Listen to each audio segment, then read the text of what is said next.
Good morning, grade sevens. This week we are going to look at the different vocabulary words that you have been hearing during your time in lockdown. Then you are also going to have to write 5 sentences for me using these words.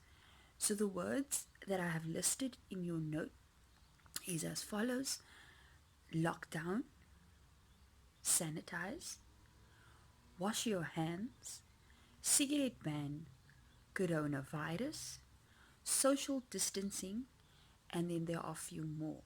You're going to have to write the definition of these words, and we use our A5 vocab books for that.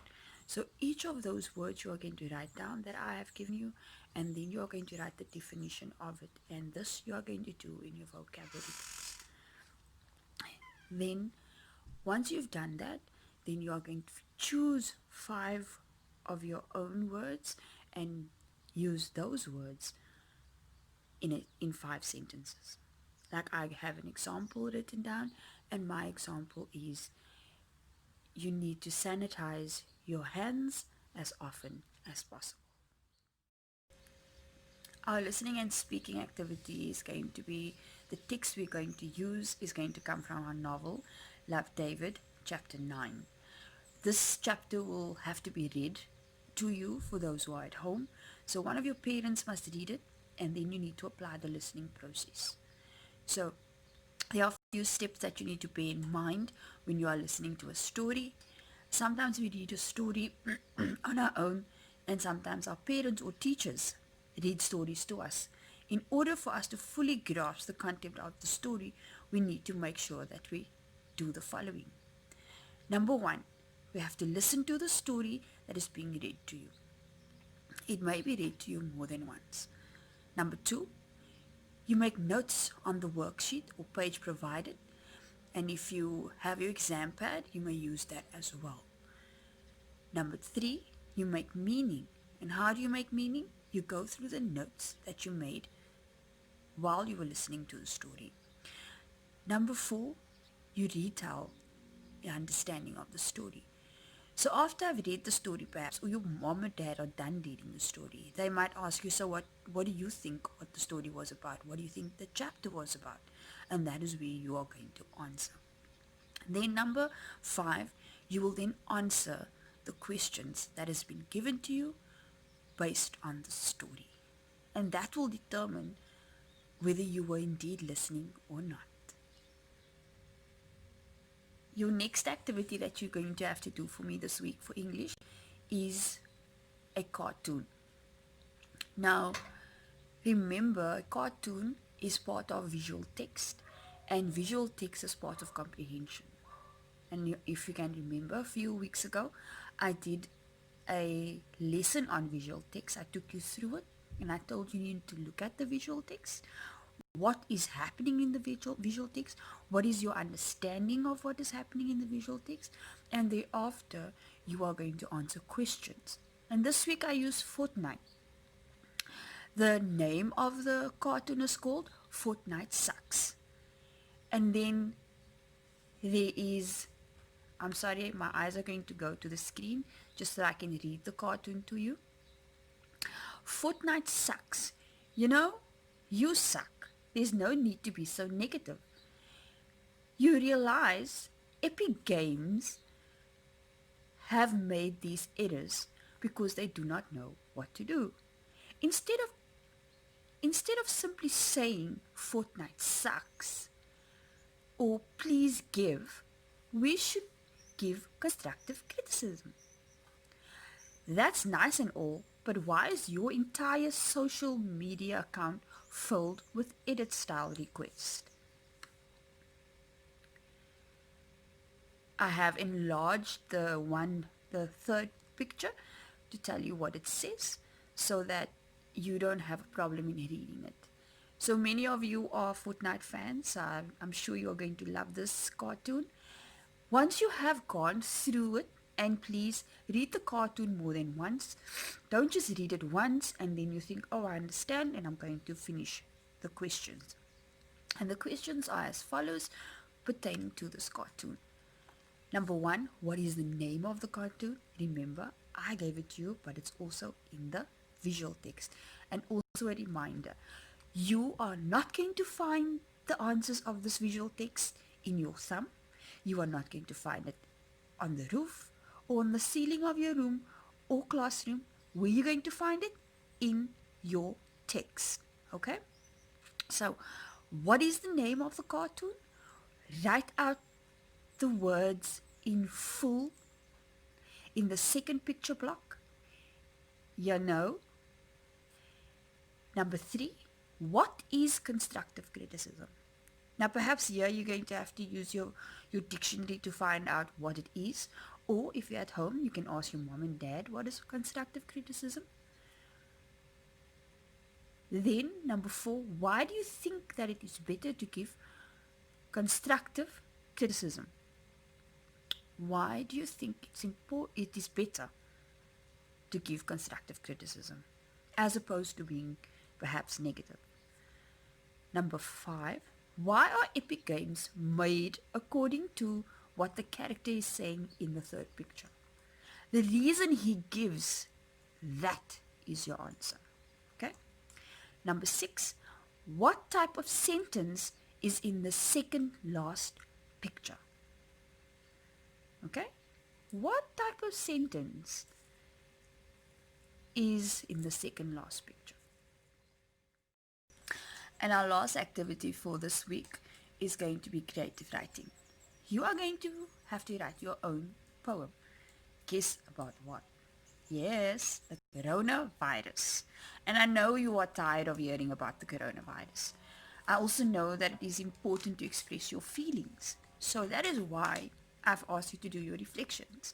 So this activity should actually be very, very easy for you, because you should have done about 6 reflections. So you've had nice practice in expressing your emotions. And what are poetry, or what is a poem, you might ask? Or maybe you know what poetry is, but I'm going to take you through it nonetheless. So I'm going to focus my eyes on the screen just so that I can read it properly for you. Okay.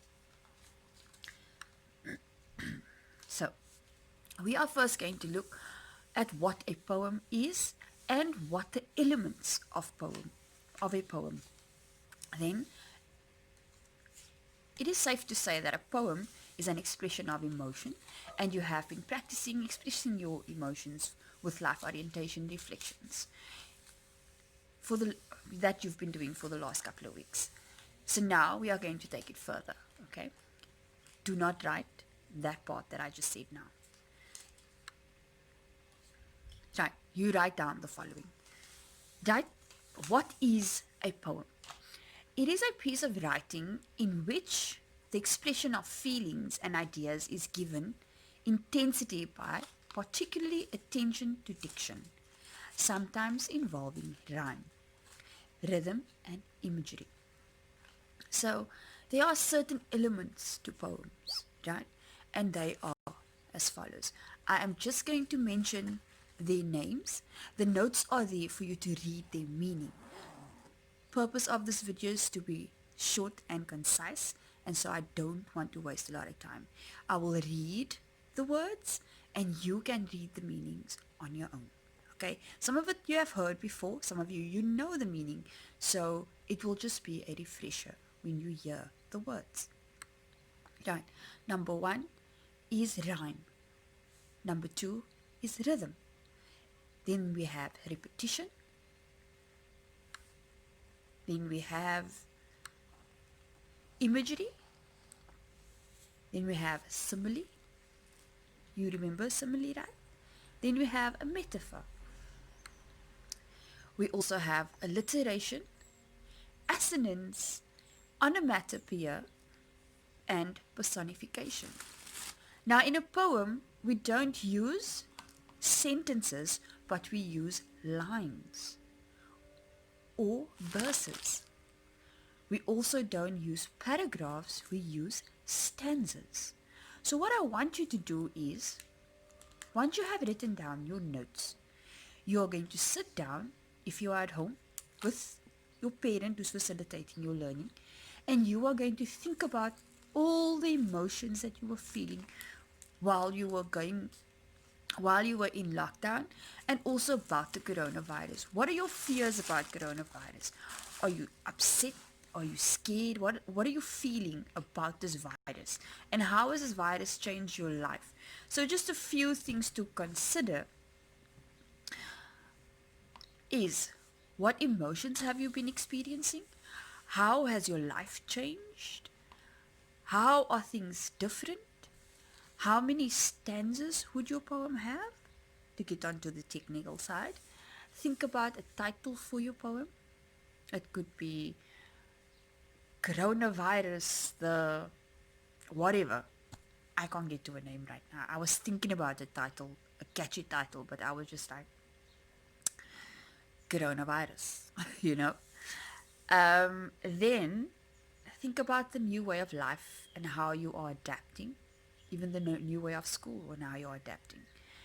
And what else comes to mind when you think of this virus? Now, for me, what comes to mind is it's changed my life completely.